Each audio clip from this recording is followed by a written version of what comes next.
Muito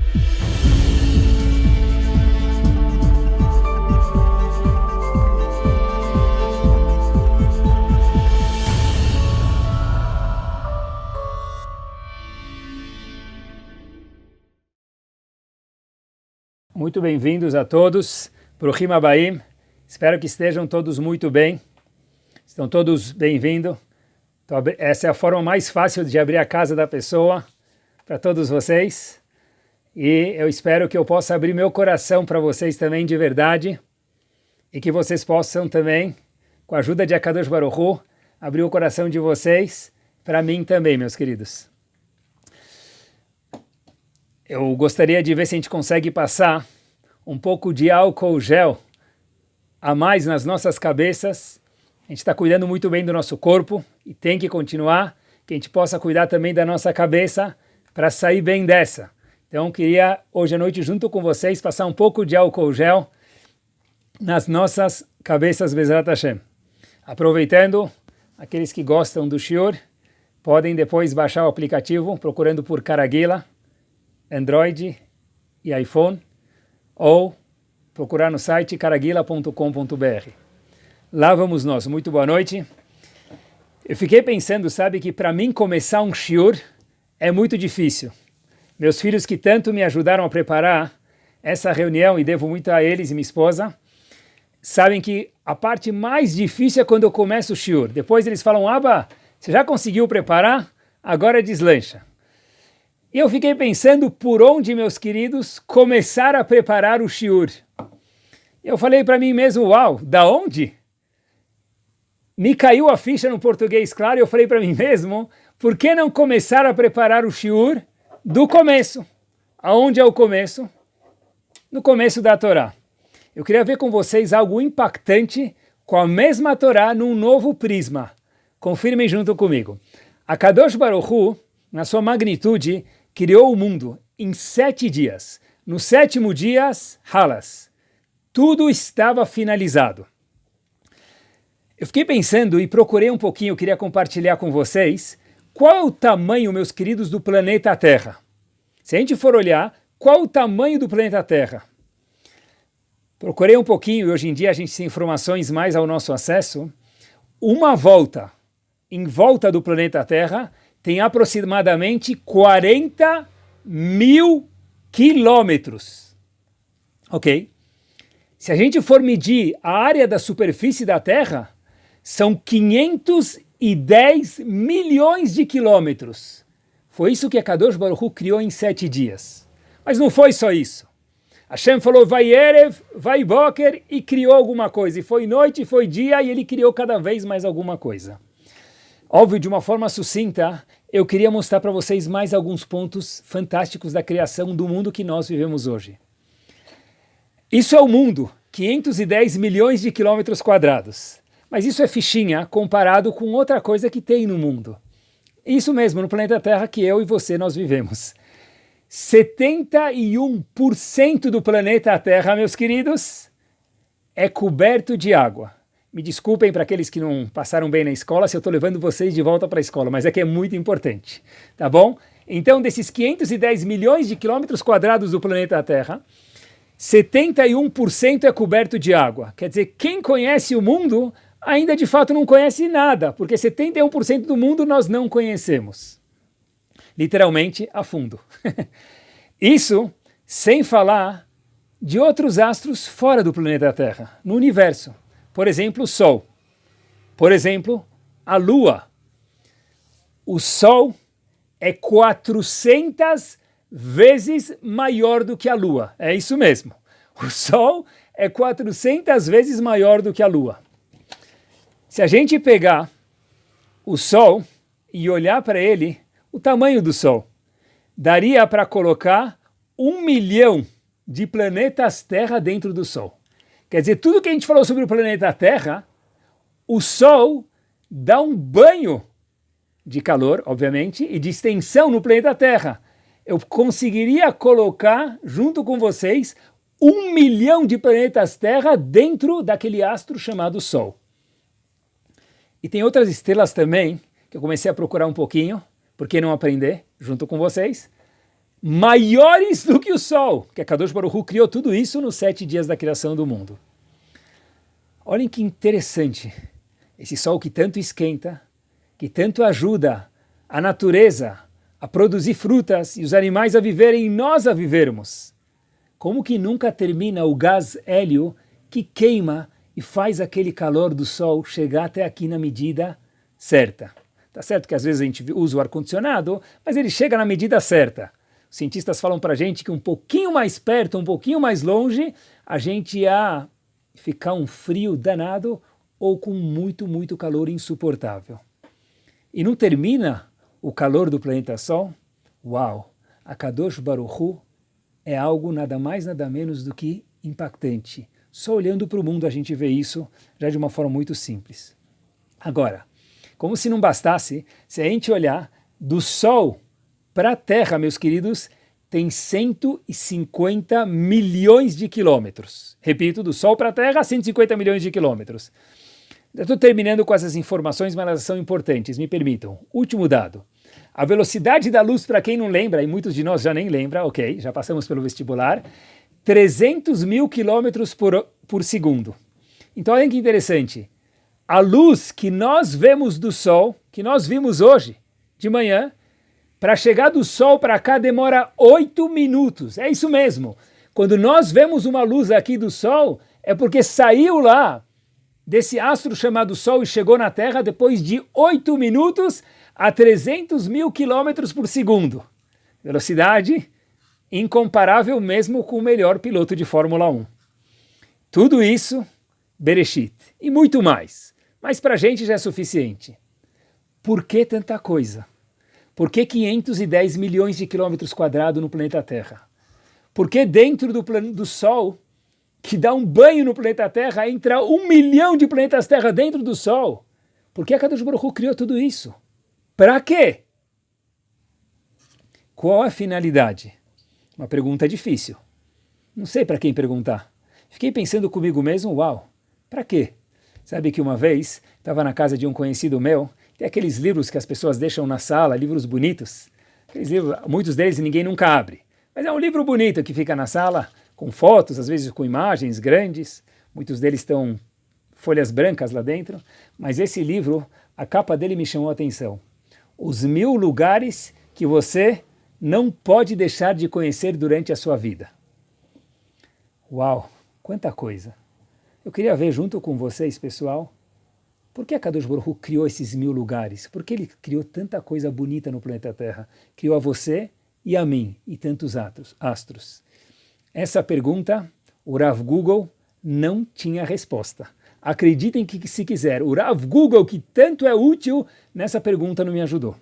Então, obviamente, eu fui perguntar para aquele que criou o mundo, nada mais, nada menos do que a Kadosh Baruch Hu Hashem, por que, Ribono Shel Olam, você fez tudo isso? E aonde a gente procura por que a Kadosh Baruch Hu criou o mundo? Fiquei pensando comigo mesmo, deve ser mesmo em Bereshit, porque se lá que aborda, no começo de Parashat Bereshit, a criação do mundo, de tudo isso que existe tão lindo, deve ser que lá tem a finalidade do porquê, lama, why de tudo isso. A primeira palavra do Sefer Torah, algo de segurem-se nas cadeiras, de cair da cadeira literalmente.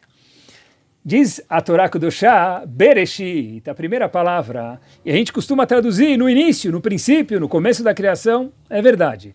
Mas Rashi fala Bereshit, tem outras palavras que dão a conotação de o princípio, de o começo. Por que é justo a palavra Bereshit? Uma palavra um pouco estranha.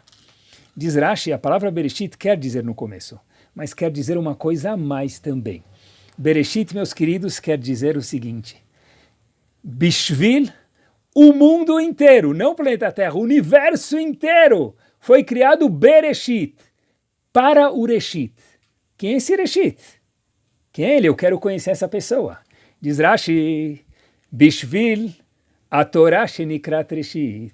O mundo inteiro foi criado para uma coisa. Por enquanto, a Torá, que também é chamada Reshit. Bereshit, para o Reshit. Quem é esse Reshit? Diz Rashi Akadosh, a Torá é chamada de Reshit. E Rashi fala, vou te contar uma coisa, tem mais alguém que é chamado Reshit também. Israel, isso mesmo, você e eu, povo Yehudi, é chamado Reshit. Ou seja, quando a Kadosh Baruch Hu criou esse universo tão grande, tão lindo, tão extenso, que ainda assim 70% e 1% disso a gente nem conhece, porque a água é Bereshit. Pergunta que o Rav Google não soube responder. Pourquoi? Por que Hashem criou tudo isso? Bereshit, para o Reshit. E quem é esse tal de Reshit? Diz Rashi, 2 sujeitos. A Torá, para a Torá, esse é o propósito do universo inteiro. E Reshit, é Israel, você e eu, todos os Yehudim. O mundo inteiro foi criado para essa finalidade. Bilhões de quilômetros, astros, 6 continentes, tudo isso para você e para a Torá Kedoshá. Olhem só que bárbaro. Quando a Kadosh Baruch Hu deu a Torá para o povo, já que a gente está falando da Torá e está falando de nós, quando a Kadosh Baruch Hu deu a Torá para o povo, Hashem conta para a gente como foi essa outorga da Torá, o que aconteceu na outorga da Torá. E Hashem diz para a gente o seguinte, e no tratado de Masechet Shabbat, Hashem conta para a gente um pasuk, que talvez seja famoso, se não é que fique agora. Está escrito que quando Hashem foi dar a Torá para o povo, está escrito, vai teatzevu betachtit hahar. O povo ficou bem embaixo da montanha, do Har Sinai, aquela famosa montanha que a Morá contou para a gente na escola. E aí Rashi fica um pouco assustado, e a Gemara ficam assustados. Como assim? Vai teatzevu betachtit hahar, eles ficaram embaixo da montanha? Peraí, eles ficaram no pé da montanha, na parte inferior da montanha, não embaixo da montanha. Diz Rashi, não, a Torá não está falando isso, a Torá está falando para a gente, betachtitar, a montanha estava em cima das pessoas. Então daqui diz Rashi, trazendo do Talmud, do Tratado de Masechet Shabbat, o seguinte, Melamed, daqui aprendemos, Shekafá lehem har kegigit, que a Kadosh Baruch Hu colocou a montanha em cima dos Yehudim, isso mesmo, no Har Sinai a montanha ficou em cima do povo e Hashem falou, Habibi, querem a Torá ou não? Se vocês receberem a Torá, top, mabruk. Se não, pach. Sham te'ekvuratchem. The end. No Hollywood. Aqui termina, não vai ter final feliz. Ou seja, quando estamos embaixo da montanha, é literalmente, a Kadosh Baruch Hu pegou a montanha, colocou em cima da gente e falou o seguinte, se vocês receberem a Torá, porque a gente estava no Har Sinai, então se nós recebermos a Torá, top. Caso contrário, diz a Kadosh Baruch Hu, Sha'am teyek vuratchem, halas, that's it. Não vai ter absolutamente nada mais no mundo. O mundo vai terminar e a gente vai terminar, porque Hashem ia soltar a montanha em cima da gente. Sorte que a gente aceitou. O Tosafot, que é um dos comentaristas, pula da cadeira na mesma página da Gemara e fala o seguinte, opa, só uma pergunta. Cronologicamente, doesn't make sense, não faz sentido nenhum. Nós, povo Yehudim, já tínhamos falado para Kadosh Baruch Hu, Naaseh ve Nishma, isso mesmo. Naaseh ve Nishma quer dizer assim, Hashem chegou para a gente e falou, vocês querem a Torá? A gente falou, Hashem, Naaseh ve Nishma, nós vamos fazer e depois escutar o que você tem a dizer. Ou seja, o seguinte, Hashem, nós vamos assinar um cheque em branco. É isso mesmo, um cheque em branco. A gente vai assinar um cheque em branco, Hashem. Você preenche o valor. E o valor foi caro. Qual o valor que Hashem preencheu no cheque? 613 mitzvot. Não comer pão às vezes, em Pesach, Shabbat não trabalhar. Tem um monte de leis. Ninguém mais que o povo Yehudi para falar quantas leis tem. E melhor do que isso, uma mulher que vai levar uma família a passar 2 dias num hotel ou algum lugar, ela tem que levar quase que a casa inteira. É um carro para a família e um carro de comida. Uau, quantas leis a gente tem? A gente falou, Hashem, ok, a gente assina na AC, assinamos e depois você preenche o cheque a Kadosh Baruch Hu. 613 mitzvot. Então Tosfot faz uma pergunta topíssima, ele fala o seguinte, por que Hashem teve que colocar a montanha em cima do povo e falar, se vocês receberem a Torá, mabruk, se não eu jogo a montanha em cima de vocês. A gente já tinha falado na Sevenishma, a gente já falou, Hashem, a gente aceita a Torá, a gente nem quer saber o que está escrito, a gente assina o cheque em branco. O que você mandar, a Kadosh Baruch Hu, nós recebemos. Então por que colocar a montanha em cima deles? Assim pergunta o Tosafot. ele dá uma resposta, mas eu queria compartilhar com vocês a resposta que eu vi recentemente do Maharal de Praga. O Maharal de Praga aborda essa pergunta e tem uma resposta impactante. Diz o Maharal de Praga algo monumental. Tá certo que a gente falou na Sevenishma, a gente decidiu receber a Torá. Nós decidimos receber a Torá. Escolhemos. Mas uma coisa que nós escolhemos fazer é algo opcional. Eu decidi fazer regime. Quando eu quiser, eu paro. Eu decidi fazer ginástica. Quando eu quiser, eu paro. E daí por diante. Agora, pagar o condomínio, não tem como. Ninguém decidiu pagar o condomínio. Os boletos vêm a toda semana. Todo mês, melhor dizendo. Então, a gente não escolheu. É algo must, é algo obrigatório. Diz o Maharal de Praga, Hashem ficou muito, muito feliz que a gente recebeu a Torá. Porém, disse o Maharal de Praga o seguinte, quando nós recebemos a Torá, Kadosh Baruch Hu falou para a gente o seguinte, se ficasse só no Naaseh Venishma, a nossa opção, nós assinamos o cheque em branco, que Hashem sim ficou feliz novamente, a Torá é algo opcional nosso. Hashem falou, aqui não funciona dessa forma. Eu vou colocar montanha em cima de vocês para entender que aqui é democracia cubana. Ou vocês recebem, ou a segunda opção recebem, ou a terceira e última opção recebem. Não tem outro xizinho para fazer de alternativas.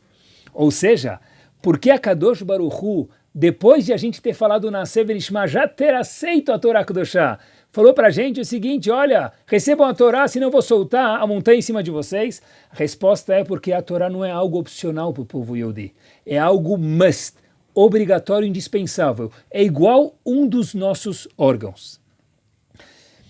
Uma vez até contam que tinha um senhor que ele estava andando e tinha uma carruagem e uma entourage de pessoas nessa carruagem junto com esse senhor. E o cavalo não estava mais aguentando carregar essa carruagem. Está muito pesada. Então eles falaram, olha, a gente vai ter que se desfazer de alguns pertences. E aí cada um começou a tirar algumas coisinhas menos importantes, um clips, uma borracha, uma caneta. E o dono da carruagem falou, meus queridos, desse jeito não vai. O pessoal entendeu que a coisa era séria, eles não podiam ficar no meio da estrada, era perigoso. Começaram a deixar coisas muito importantes de fora, de lado. Ainda assim, não estava andando o suficiente, o cavalo não aguentava, era muita gente. Até que um homem sábio falou o seguinte, um segundo, desce todo mundo. Ele tirou as rodas da carruagem e falou, agora vai ficar muito mais leve. Tirar a Torá do nosso povo, que é Bereshit, ou o povo da Torá, é igual tirar as rodas de uma carruagem. Não anda, mesmo que vai ficar mais leve. Diz o Maharal de Praga, a Torá é uma roda para uma carruagem. Não trata-se de uma opção. Por isso que houve Har Kegigit. Fiquei pensando, olhem que impactante, por isso que Hashem colocou a montanha em cima da gente, para entender que era uma obrigação e algo indispensável e inquestionável. Não existe povo Yehudi sem Torá, nem Torá sem o povo Yehudi. Acompanhem comigo o mundo inteiro, galáxias, tudo que a gente mencionou foi criado para você, para mim e para a Torá Kedoshá, isso mesmo. O que faz qualquer nação ser uma nação? Olhem que bárbaro. Talvez seja, eles têm uma política própria, um regime político próprio, eles têm um terreno, um território, um país próprio, um governo próprio, ou talvez seja que uma nação porque ela tem tudo isso, ou talvez tem também uma economia própria, ou um idioma, um dialeto próprio. É isso que faz uma nação, ser uma nação. É por isso. Os gregos são uma nação porque eles têm tudo isso. Os romanos são uma nação porque eles têm um país, tinham um país, um dialeto. Os americanos, não é da história antiga, é de hoje, são americanos porque ou moraram nos Estados Unidos, ou moram nos Estados Unidos, ou porque falam inglês. Os húngaros, os Ashkenazim, porque vieram de Ashkenaz. Os Halabim, porque vieram de Halab, ou porque mesmo que não vieram, falam árabe. Agora, pessoal, eu tenho uma pergunta para fazer para você. É isso mesmo. Se uma nação é definida por um território, por um idioma, por uma economia, por uma política e por um governo, qualquer um dos cinco, ou seja, só um dos cinco, o que faz com que nós sejamos Yehudim? Nenhum dia destes! Porque o nosso povo morou grande parte da história dele na Galut, no exílio. Isso mesmo. Ficamos fora do Bet HaMikdash, no Egito, no deserto, no Brasil hoje, em Nova York. O que faz com que nós sejamos Yehudim? Não, na verdade é o idioma, Rabino.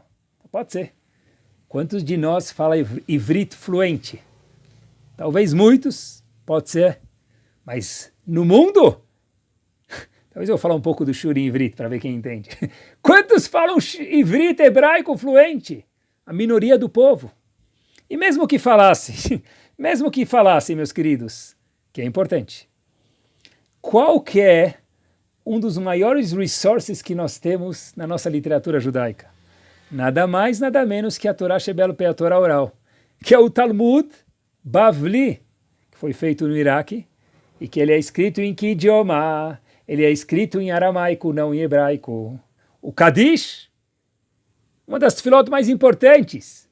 Hashem, quando alguém entra no Bet HaKnesset e responde Kadish, que a gente possa voltar em breve, no momento certo, com a autorização dos Rabanim. Pessoal, a Kadosh Baruch Hu fica tão feliz, a Gemara traz para a gente o Tratado de Brachot. O Kadish é em aramaico, não é em hebraico. Então, de novo, nós não tivemos uma terra pela maioria do nosso tempo. Não tivemos um idioma que o povo falava. Uma política, uma economia, o que nos faz sermos Yehudim diferente de qualquer outra nação no mundo? É isso mesmo. O que faz? Bereshit. Propósito do mundo. Vocês, eu e a Torá. A nossa conexão, a nossa ligação com a Torá Kedoshá é o que define o fato que nós somos uma nação. As palavras do Rav Saadia Gaon, que viveu no ano de 900, são palavras famosíssimas, que todo Yudi precisa carregar elas no coração, e acreditar nelas, e viver elas. Diz Rav Saadia Gaon, Ein umanutenu umá. A nossa nação é só uma nação betorotea. Ela betorotea somente, exclusivamente por causa da nossa Torá. A terra é importante. A economia é importante. O hebraico é importante. Mas não é isso que define. Fato é que a maioria do tempo, nada disso foi o que fez que nós sejamos uma nação diferente de todas outras nações e civilizações do mundo.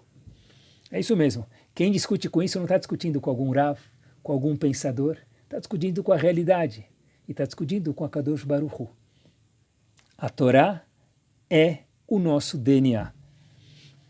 Será que não é por isso, pessoal, que talvez é pouco conhecido, mas é indiscutível, a maior mitzvah do mundo, isso mesmo, a maior mitzvah do mundo, indiscutível. A gente não sabe o valor das mitzvot, mas tem algumas que a gente sabe que elas são top. O jackpot das mitzvot qual que é? Talmud Torá.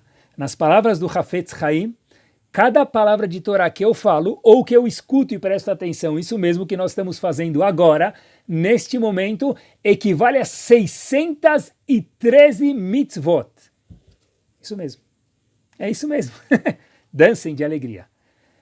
E a maior haverá, infelizmente, é o chamado Bitul Torá. Não estudar Torá, perder tempo, quando eu podia estar estudando Torá. Por quê? Por quê? Porque essa é a razão d'être do mundo. Isso é o que define vocês e a mim como Yehudim. É isso mesmo, meus queridos.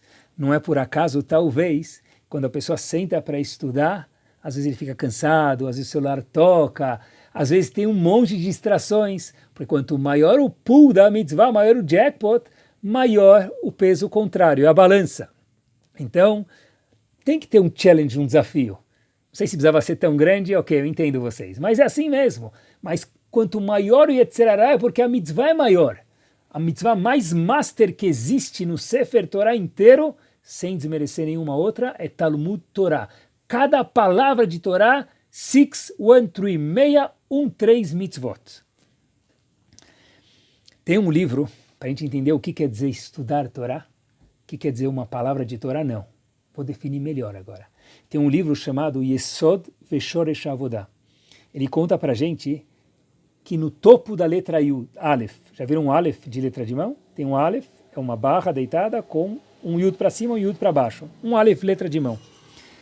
Diz o Yesod Veshoresh Avodah que numa letra Aleph, meus queridos, isso mesmo, no topo da letra Aleph, naquele Yudzinho que compõe a letra Aleph, nisso estão baseados milhares de mundos celestiais. É isso mesmo! Não uma palavra. Quando a gente estuda uma letra Aleph, que compõe uma palavra de Torá, isso sustenta milhares de mundos. Assim diz o Yesod Veshoresh Avodah. O que sustenta o mundo é Talmud Torá. O propósito do mundo é Talmud Torá. Daqui, diz o Gaon de Vilna para a gente, queridos, olha que master. Diz o Gaon de Vilna o seguinte: por que existe fuso horário no mundo? O Rav Google conta para a gente aonde são os meridianos. Ok, mas por que existe? Só Hashem. Leavdil. Diz a Kadosh Baruch Hu, por que existe? Assim explica o Gaon de Vilna. Porque se todos os lugares fossem dia e noite ao mesmo tempo, o que aconteceria? Todo mundo ia dormir em um momento e acordar no outro. Mas espera aí, quem está acordado? Para que está acordado? Porque o mundo sem Torá, mesmo que for por um minuto, cessa de existir. Bereshit, Parareshit, para você e para a Torá. Sem Torá, que é o combustível do mundo, ele cessa de existir. Por isso existe o fuso horário, para sempre ter alguém acordado no mundo estudando Torá. Vai lá saber agora quem mais está estudando Torá. Quanto menos gente estuda, tomara que mais gente sempre estuda, mas quanto menos gente estuda, maior a porção daqueles que estão estudando naquele momento. Na Tfilá de Shabbat, na reza de Shacharit de Shabbat, nós falamos no começo da reza, tem que chegar cedo na sinagoga, Ki le'olam chasdo. Hashem, você é muito bondoso, seu chesed é infinito. Ki le'olam chasdo. No começo de Shacharit de Shabbat. Não sei se já contaram alguma vez isso, mas eu contei. Para preparar o shiur tem 26 vezes. Hashem, sua bondade é infinita. Dizem nossos sábios, por que a gente fala 26 vezes em Shacharit de Shabbat, Ki le'olam chasdo, sua bondade é infinita, Hashem. Diz nossos sábios, sabe por quê? Porque do momento que Hashem criou o mundo, olhem que preciso, até o Torga da Torá houveram 26 gerações. Até lá, a Torá não havia sido dada para o mundo. Então, como o mundo ficou de pé? Se a razão dentro do mundo é a Torá, e não tinha a Torá por 26 gerações, até o Torga da Torá, peraí, como então que o mundo sobreviveu? Ki le'olam hasdo. A gente fala tudo Shabbat 26 vezes, único e exclusivamente um presente de Hashem, pela bondade de Hashem. Tudo encaixa melhor do que um quebra-cabeça. Para quem está montando quebra-cabeças nesses dias. Em 1700, houve um Rav que escreveu uma obra chamada Kli Yakar. Um perucho, uma explicação sobre o Humash. E ele tem também um comentário, uma outra obra que não é sobre o Humash, chamado Olelot Efraim. Lá, diz o autor do Kli Yakar, algo impactante. Ele faz uma observação magra. Pesach é que dia? 15 de Nissan. Sukkot é que dia? 15 de Tishrei. O Shalosh Regalim, Pesach, Shavuot e Sukkot tem uma data. Diz ele mentira. Shavuot não tem uma data. Na Torá, não mostra nenhuma vez que Shavuot é no dia 6 de Tishrei. Fato é, novidade, quando, antigamente que a gente não tinha um calendário fixo, a lua era estipulada através de 2 testemunhos irem no templo e avisar que eles viram a lua nova, Shavuot podia cair no dia 5, ou 6, ou 7 de Sivan. Shavuot não tem uma data fixa. Pergunta ao autor do Olelot Efraim, que é o mesmo autor do Kli Yakar, por que Shavuot não tem uma data fixa? Pesach tem, Sukkot tem, Manishtana Shavuot. Diz ele, para não ser igual o Dia dos Pais.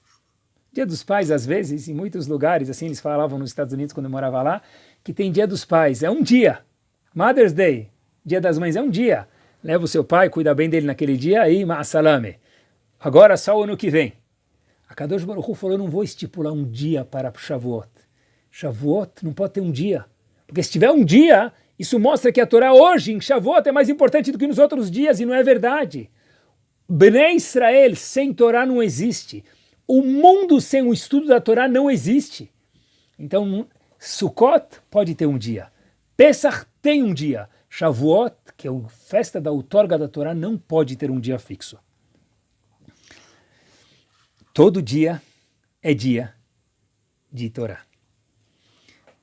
A Torá é o propósito do mundo, é o Bereshit do mundo. A Torá é a gasolina, é o combustível, é o petróleo do mundo. É a razão d'être do mundo. Isso está no nosso DNA e está no DNA de todo mundo. Qualquer um sabe disso. E aqui vai a história verídica que eu gostaria de compartilhar com vocês. Um dos rebes que viveu relativamente há pouco tempo atrás, na época da Segunda Guerra, é chamado Rebbe de Radoshitz, pela cidade onde ele veio. Ele era um ícone, era uma imagem, meus queridos, para todos que moravam perto dele, no Steitlach, inclusive depois quando ele foi deportado para o campo de trabalho. Ele foi para um campo de trabalho chamado Skarsisko. O Rebbe de Radoshitz, com alguns outros Yehudim, foram para esse campo na época dos alemães, em Marshemam Vezichram. E ele continuava com sua postura tranquila, apesar de difícil a situação, com certeza, e uma inspiração para todo mundo que batia o olho em momentos diferentes, olhando para ele trabalhando, fazendo, mas eu não digo uma compostura ímpar e única. Rebbe de Radoshitz. Tiraram, num dia de verificação nos campos, tiraram todos os pertences dele e de todas as outras pessoas. Retifico, quase todos os pertences. Porque o Rebbe de Radoshitz conseguiu esconder consigo, nada mais, nada menos, e olhem que pessoa brilhante, meia página do Talmud, do Tratado de Bechorot. Um pouco difícil, Talmud, um tratado um pouco complexo. Depois de 14 horas de trabalho, durante alguns dias, no campo de trabalho de Skarsisko, o Rebbe de Radoshitz, com aquela página de Gemara, juntava alguns outros Yehudim para dar um shiur num campo de trabalho depois de 14 horas de regime militar e de opressão. O entusiasmo dele era algo de se maravilhar. Pessoas que participaram disso contaram essa história. A coragem deles e dele e dos participantes era algo estrondo, porque era de verdade perigoso praticar qualquer coisa de judaísmo visível em qualquer campo. Um dia, talvez belo dia, ou não, a porta abre no meio do estudo, com um barulho, a porta dos dormitórios, se a gente pode chamar aquilo de dormitório, abre, bate a porta e nada mais, nada menos que entra o comandante alemão. Ele falou em alemão, e eu falo para vocês em português, os judeus estudam Torá o tempo todo, com olhos de fogo, queimando, gritando, com muita raiva. Vira para o povo e fala o seguinte, aqueles Yehudim que estavam lá sentados em volta do Rebbe de Radoshitz, olhando para o Rebbe de Radoshitz, fala para eles em alemão, é verdade isso ou não? O Rebbe de Radoshitz não tinha o que fazer e disse em alemão de volta, sim, é verdade, os judeus estudam Torá o tempo todo. Ele ficou muito bravo, respirou fundo e falou a seguinte frase, infelizmente, contra vocês, judeus, nós nunca vamos conseguir. Bateu a porta, saiu, e aquele momento foi um momento de maior orgulho e estudo para todos os Yehudim que estavam em volta do Rebbe de Radoshitz. Porque mesmo um alemão falou, se vocês estudam Torá, enquanto a chama da Torá está viva, acesa, contra vocês, esforço nenhum vai conseguir terminar essa nação. Porque esse judeu quer dizer Torá, e a Torá ela é eterna, nós também somos eternos. Infelizmente, nós fomos machucados na Segunda Guerra, mas o povo não terminou, porque haviam faíscas de Torá lá e no mundo. É isso mesmo, o DNA do mundo é a Torá, o propósito do mundo é a Torá. Olha, eu queria compartilhar com vocês para ver quanto isso é verdade. Vou contar para vocês, meus queridos, algumas informações curtas, 2 ou 3, me permitam. Se o DNA do mundo é a Torá, tudo deve estar contido e está na Torá. Se a gente não encontra é porque a gente precisa estudar um pouquinho mais ou perguntar para alguém que sabe um pouco melhor do que a gente. Então tem coisas que estão ao nosso acesso e eu gostaria de compartilhar com vocês. Vamos lá. 3 informações. Eu não sei o que tanto interessa para as pessoas quem veio primeiro, o ovo ou a galinha. Eu não sei o que isso tanto interessa, mas a Torá tem uma resposta para isso? Claro que tem. Porque a Torá diz que o mundo foi criado de uma forma, num estágio maduro. O homem, como vocês sabem, a mulher já foi criado grande, as árvores já tinham frutos lá. Quem veio antes, de acordo com o DNA do mundo, inquestionavelmente, a galinha já nasceu pronta. Tudo está na Torá. Tudo está contido na Torá. Outra pergunta, será que o homem veio do macaco? Todo mundo já escutou a resposta de acordo com a Torá? Certeza que não. Nada contra os macacos, eles fazem macaquices e é divertido demais. Mas o homem não veio do macaco. Então uma pergunta que talvez vocês nunca tenham escutado. Por que então o macaco e o homem são tão parecidos? Desculpem sem querer ofender ninguém aqui, mas é muito parecido um macaco com um homem. Por que isso? É só procurar no DNA do mundo, mergulhar no cérebro de Akadosh Baruch Hu. A Gemara conta pra gente no Tratado de Sanedrin, na página 109a. Simples. Por quê? Muito simples.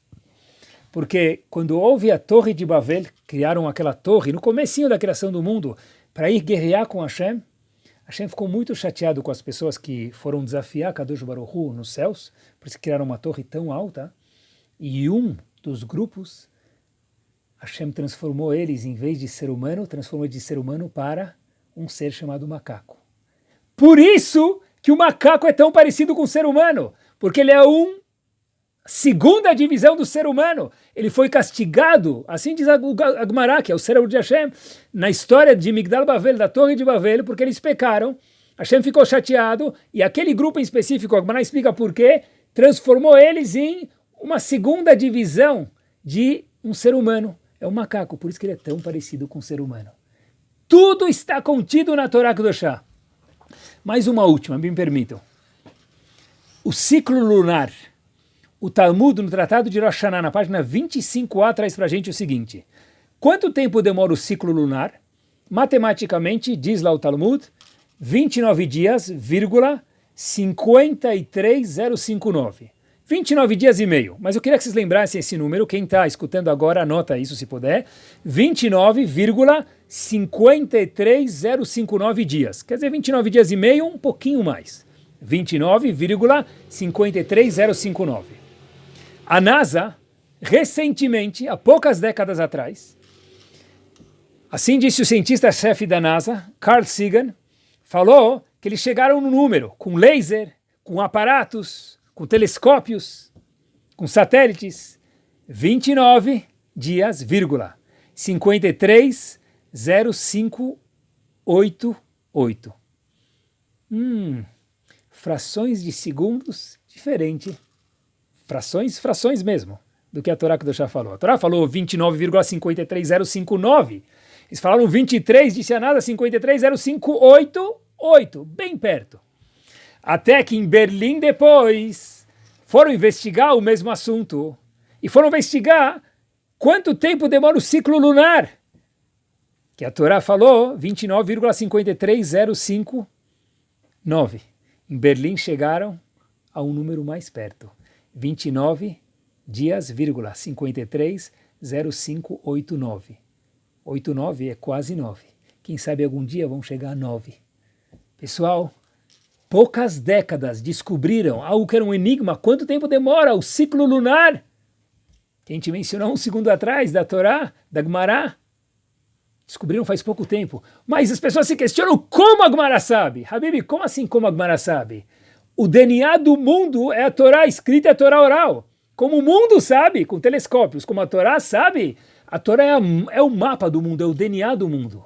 Não existe a pergunta como a Torá sabe. A Torá é o espelho do mundo, então é óbvio que ela sabe. É isso mesmo, a Torá não erra. Uau, que riqueza que nós temos nas nossas mãos. Não é o Sefer Torah no Arona Kodesh que é rico. A Torá que a gente estuda todos os dias, que a gente tem acesso agora. essa Torá nos nossos dedos, de verdade, literalmente, na nossa geração, que riqueza que contém a Torá. E ser um Yehudi, estudar Torá, é riqueza ao quadrado, porque é Bereshit. O propósito do mundo é você, Yehudi. O propósito de todas as galáxias do universo inteiro é a Torá. A Torá que nos define como uma nação. Sem Torá não existe povo Yehudi. Sem Torá não existe o mundo. Cada letra de Torá, cada palavra de Torá, cada frase de Torá, uau! Maior mitzvah do mundo, meus queridos. Que impactante, que impactante. Esse é o jackpot do mundo. Um dos conceitos que a Torá aborda, que a gente está falando, já que a Torá é o DNA do mundo, Akadosh Baruch Hu chas al mamonam shel Israel. Deus foi piedoso, foi cuidadoso, foi cauteloso com o patrimônio do nosso povo. Ou seja, tem muitos momentos que o Talmud diz que Hashem requisitou com que gastássemos menos em diversas situações para ser cauteloso com o nosso patrimônio. Se é assim, eu acho que a gente tem aqui duas lições que eu queria compartilhar com vocês para terminar esse shiur. É o seguinte, nós estamos passando por um momento que é um momento de aprendizado. Sabe que, apesar das mudanças no mundo que a gente está tendo agora nessa época, meus queridos, continua tendo sol, continua tendo lua, noite, escuridão, e o mundo continua rodando e as coisas continuam acontecendo. Por exemplo, quem teve filho fez Brit Milá, quem casou fez casamento, quem noivou acabou noivando, bar mitzvahs, aniversários, bat mitzvahs, sheva brachot, alguns por Zoom ou não. O que eu acho que Hashem está querendo falar para a gente nessa situação, que Hashem é chas al mamonam shel Israel, Hashem é piedoso com o nosso patrimônio, com o seu e com o meu patrimônio, será que nós estamos sendo cuidadosos com o nosso patrimônio? Eu lembro que na escola, quando a gente tinha uma fração, 2 dividido por 4, a professora ensinou a gente a simplificar. 1 dividido por 2 é a mesma coisa do que 2 dividido por 4, dá meio, 0,5. Eu acho que chegou o momento, meus queridos, de simplificarmos as nossas semachot, as nossas alegrias. Será que o casamento tem que ser o casamento que a gente vem fazendo até hoje? Quanto dinheiro é gasto nisso, meus queridos? Quantas pessoas, em vez de ficarem felizes com os casamentos, com as semachot, o stress que passa com os gastos que tem, às vezes até se endividam, em qualquer lugar do mundo. Não é um caso, não é meia dúzia de casos, são alguns casos. Pessoal, pessoas casaram e gastaram bem menos nesses últimos dias. Um jovem que fez Brit Milá no seu filho, o pai do menino, falou, olha, como que foi? Eu perguntei, como que foi o Brit Milá? Disse esse jovem, como que foi? Olha, tinha menos gente, mas eu estava tão mais tranquilo, eu fiz um buquê de flores, alguns docinhos para aquelas 10 pessoas que estavam presentes, e meu filho hoje está saudável, minha vida continua, e Baruch Hashem, eu não tive o estresse de quanto eu ia gastar, e será que eu ia poder fazer aquela festa?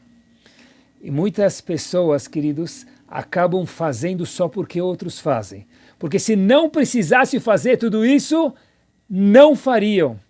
Então eu acho que se Hashem foi piedoso com o patrimônio de Bnei Israel, nós também temos que ser cuidadosos com o nosso patrimônio. Será que um casamento tem que ter lechaim, noivado e casamento? Será que talvez não devia ter um noivado pequenininho só para a família? E depois no casamento, e talvez não tão grande também? Pessoal, não precisa convidar todo mundo. Até hoje em dia as pessoas estão sendo convidadas por Zoom. Quem quer ficar chateado vai ficar também. Ah, eu não fui convidado por Zoom. Ok, sempre tem gente que vai ficar chateado. Mas prestem atenção. Precisamos aprender que 2 dividido por 4 é a mesma coisa que 1 por 2. Simplificar. Hashem foi Chassar Mamonam Shel Israel.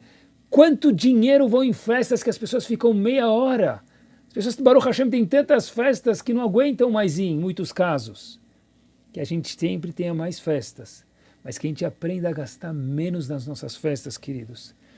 Rav Shlomo Zalman Auerbach diz que não precisa fazer Sheva Brachot.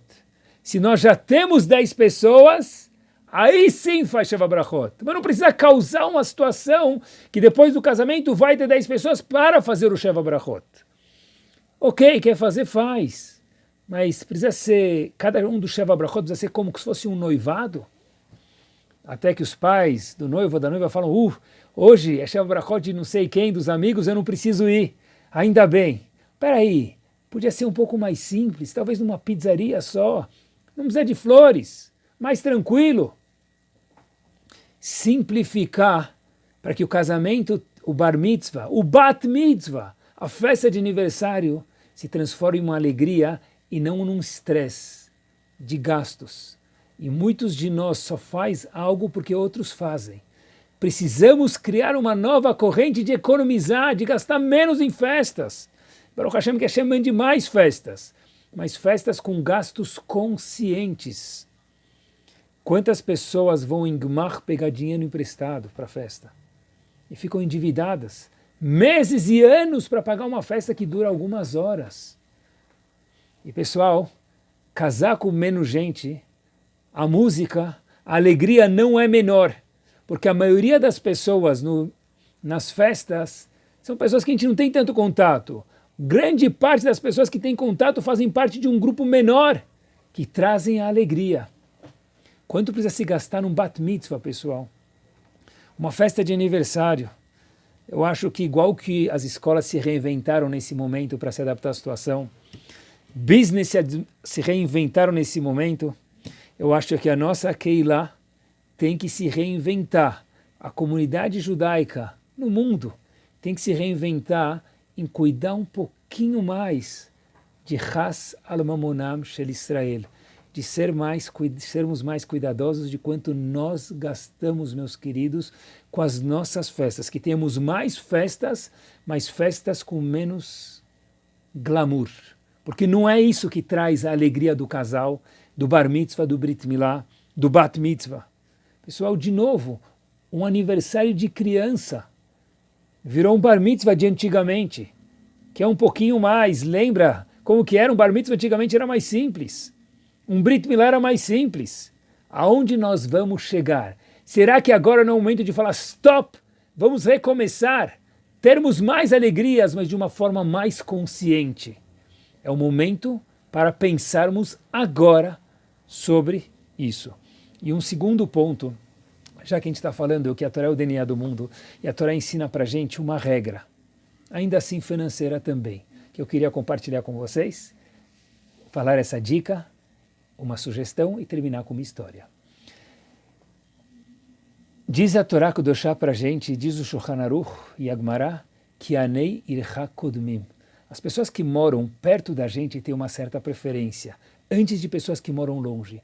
Eu acho que o momento agora, a situação agora, faz-se necessário que nós demos uma atenção maior à nossa comunidade, às nossas instituições. Óbvio que tem que ajudar pessoas de outros lugares do mundo, certeza, mas o olhar maior, assim diz Alahá, para pessoas que moram perto da gente, para instituições que estão no nosso bairro, na nossa cidade, no nosso país, meus queridos.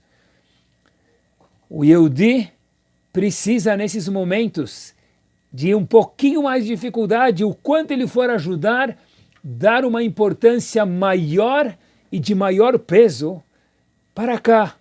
Porque, meus queridos, é desse leite que nós bebemos. É desse leite que a gente tem uma obrigação maior de ajudar.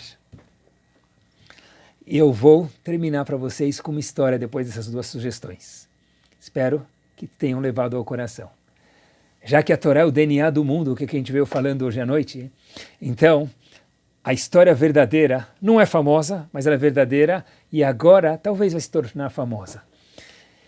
Um dos Rabanim que investiu muito no Chinuch, na educação na Rússia, chamava Rav Brutovsky. Rav Brutovsky, algumas décadas de anos atrás, ia na Rússia ajudar Yehudim que não tinham a oportunidade de ter contato com a Torá Kedoshá, que é o nosso DNA. A história se passa mais precisamente em Moldova, na Rússia. Rav Brutovsky estava ensinando um grupo de jovens e dentro desse grupo tinha um Yehudi russo que lhe chamava muita atenção, um jovem, Max. mas uma sede de Torá. Rav Lutovsky um dia disse para todos os alunos, olha, em vez de estudar hoje à noite, a gente vai fazer algo chamado Kumsitz. Kumsitz é se juntar para cantar um pouquinho juntos. E Rav Lutovsky pega os meninos e canta uma música. Acheinu kol beit Israel. Acheinu é uma tefilá que os Ashkenazim fazem, é um pedido para Kadosh Baruch Hu que dê piedade para todas aquelas pessoas que estão em dificuldades, que saiam e vejam a alegria, estão numa escuridão, vejam a luz, e daí por diante, que tenham Yeshuot, salvação, que Bezat Hashem, todo mundo tenha salvação. Disse Rav Lutovsky, depois de explicar a música e os meninos cantarem, falou o seguinte, olha, eu e meus colegas, quando a gente canta essa música lá nos Estados Unidos, onde eu moro, e de vez em quando eu venho para cá, para a Rússia, ensinar vocês. Então, lá nos Estados Unidos, a gente pensa em vocês, que Hashem possa abrir o coração de vocês e que outros Yehudim possam ser ajudados lá na Rússia. A gente, Estados Unidos, pensa isso de vocês. O que vocês pensam depois de cantar o Acheinu? Max, com aquele 1,70 m, levanta da cadeira e fala em russo para Rav Lutovsky, o que eu penso, Rav, é o seguinte... Eu fiz tefilá enquanto estava cantando essa música, disse Max, o menino russo, para que outros Yehudim aqui na Rússia, que não tiveram o privilégio de ver o brilho, o esplendor, o quão gostosa e quanto DNA a Torá é no mundo, e para cada um de nós, que eles tenham este privilégio. Acheinu kol beit Israel, todos os Yehudim, todos os nossos irmãos, que a Kadosh Baruch Hu tire eles da escuridão para a luz, da dificuldade para a facilidade, da tristeza para um sorriso. Aqueles Yehudim da Rússia, disse Max, e de qualquer lugar do mundo, que possam ver o brilho da Torá. Essa é a nossa tefilá, que Bezat Hashem, cada um de nós possa ver o brilho da Torá, quanto a Torá engloba tudo, que a gente possa ter a Torá dentro dos nossos corações, das nossas vidas. O estudo da Torá faça parte de cada um de nós, e que tenhamos uma semana espetacular. Muito boa noite a todos.